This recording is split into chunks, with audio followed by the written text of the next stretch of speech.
देखिए, कोर्ट ने जो आदेश किया, मैं वही कहना चाहूंगा कि कोर्ट के आदेश की जो बात आई है सामने, निश्चित तौर से प्रकरण पुराना रहा होगा और उसको मैं पुनर्वास की ही बात कह रहा हूं, फिर दोबारा दोहराता हूं।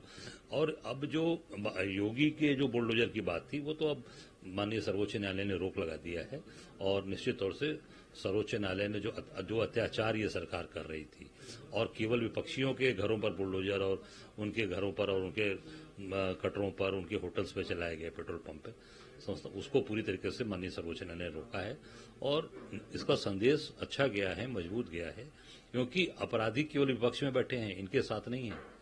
सारे अपराध तो समाज में जितने भी लोग इनके साथ हैं, सब भारतीय जनता पार्टी के लोग और समाज के सारे लोग इनके साथ इस तरह के जो करने वाले भाजपा के सदस्य बनकर बैठे हैं, MP MLA बने हैं, जो पहलवानों के साथ जिन्होंने गलत काम किया, जिन्होंने बच्चों के अपहरण किए हैं, वो भी इनके साथ हैं, वो भी इनके साथ MLA MP बन के बैठे हुए हैं। उसके उनके ऊपर कार्रवाई करना चाहिए, वो नहीं किया इन लोगों ने। एक और अहम सवाल है, चर्चाएं चल रही हैं, पक्ष विपक्ष हो रहा है। हाल ही में कुशीनगर में जाली नोट बनाने वाले एक गिरोह को पुलिस ने पकड़ा, जिसमें समाजवादी पार्टी के भी 2 नेताओं का नाम सामने आया। अब आज कुशीनगर में ही उसी में एक आरोपी मुस्तकीम है, जिसका पुलिस द्वारा हाफ इनकाउंटर किया। अब देखिए, इनकाउंटर भी हाफ होने लगा, हाफ इनकाउंटर, फुल इनकाउंटर, अभी भी नई परंपरा पड़ गई है सरकार में। और मैं तो इतना कहना चाहूंगा कि जब नोटबंदी हुई थी तो मोदी जी ने ऐलान किया था कि अब पूरी तरीके से नकली नोट बंद हो जाएंगे। सारे नकली नोट बंद हो गए और अब नकली नोट आएगा ही नहीं। तो नकली नोट फिर आया कैसे? नोटबंदी के बाद से नकली नोट की छपाई कैसे शुरू हो गई? नकली नोट कैसे आया? और ये जो परंपरा एनकाउंटर की हो रही है, ये बंद होनी चाहिए। ये जो लोगों को प्रताड़ित करने के लिए, परेशान करने के लिए एनकाउंटर किए जा रहे हैं, कभी यादव का, कभी राजपूत का, कभी ब्राह्मण का, कभी अगड़े का, पिछड़े का, अनुसूचित का, मुस्लिम्स का, मैं समझता हूं कि ये सब परंपरा बंद हो। उनको न्यायालय है, न्यायपालिका उनके साथ न्याय करेगा और निश्चित तौर से न्यायपालिका पर विश्वास रखना चाहिए। मुख्यमंत्री योगी आदित्यनाथ हाल ही में कई जगहों पे सोशल मीडिया पे तमाम तरह के वीडियो सामने आए, खाने में थूकने के या इस तरह की चीजों को लेकर के, तो उन्होंने इस पर आदेश दिया कि जितने भी रेस्टोरेंट हैं, होटल हैं, इन सबकी कैमरे से मॉनिटरिंग करवाई जाए, CCTV मॉनिटर होना चाहिए, वहाँ पे जो भी कर्मचारी हैं उनका सत्यापन होना चाहिए, होटल रेस्टोरेंट के बाहर खासतौर पे नाम लिखना बहुत आवश्यक बताया उन्होंने। देखिए, GSTN में सभी चीजें दर्ज होती हैं, सबके नाम होते हैं, वो जो आपका रजिस्ट्रेशन है उसमें सारी चीजें हैं।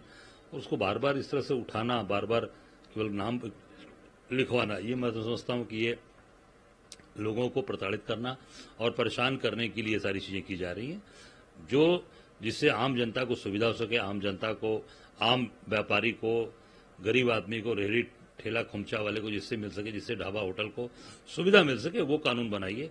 ऐसा कानून बनाइए जिससे सरकारी शोषण बढ़े और पुलिस का अत्याचार और पुलिस उसका शोषण करे। एक और बड़ा है जो नवरात्र में रामनवमी माहौल हो, इसको लेकर के तमाम तरह की तैयारियां की गई हैं। उत्तर प्रदेश संस्कृति विभाग की तरफ से कहा गया है कि दुर्गा चालीसा, दुर्गा सप्तमी, अखंड रामायण का पाठ हर जगह सुनाई देगा। इस पर कई विपक्ष के लोगों का ये कहना है कि जिस तरह के नवरात्रि को लेकर के किया जाता है, इसी तरह की चीजें जो हैं वो रमजान या मुहर्रम में भी की जानी चाहिए। किस तरह से? देखिए, मेरा स्पष्ट मत है कि धर्म आस्था का प्रश्न है, आस्था से होता है, सरकार के नियम कानून और आदेश से नहीं होता।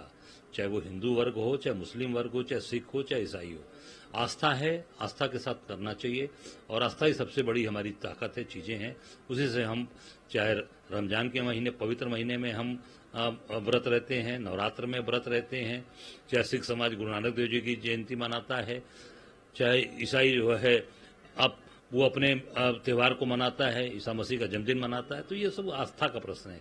अगर इसको जबरदस्ती थोपा जाएगा और उसपे ये पूजा पाठ की पद्धति थोपी जाएगी, मैं समझता हूँ ये सरकार की तरफ से दबाव, या मैं समझता हूँ कि उसको एक जो उसके अंदर मन का जो भाव है उसको जबरदस्ती कराने की बात होगी। ये आस्था का है। हम सब लोग के घर में 9 दिन माँ की पूजा होती है, दुर्गा पूजा होती है, हम सब लोग उसकी आराधना करते हैं माँ की। तो निश्चित तौर से ये आस्था का प्रश्न है। एक आखिरी सवाल है, जिन परसेंटेज काफी अच्छा रहा राहुल, तो ये जम्मू कश्मीर में तो जनता ने इतना अत्याचार, अन्याय भाजपा के शासन में और इनका जो शासन चला है, लेफ्टिनेंट गवर्नर जो बना के रखा, इतना परेशान किया है, तो जनता वहाँ चाहती है कि अमन चैन कायम हो। इस नाते जनता का पूरा मन और विश्वास कांग्रेस के गठबंधन पे है। पूरी ताकत के साथ वहाँ गठबंधन सरकार बनाने जा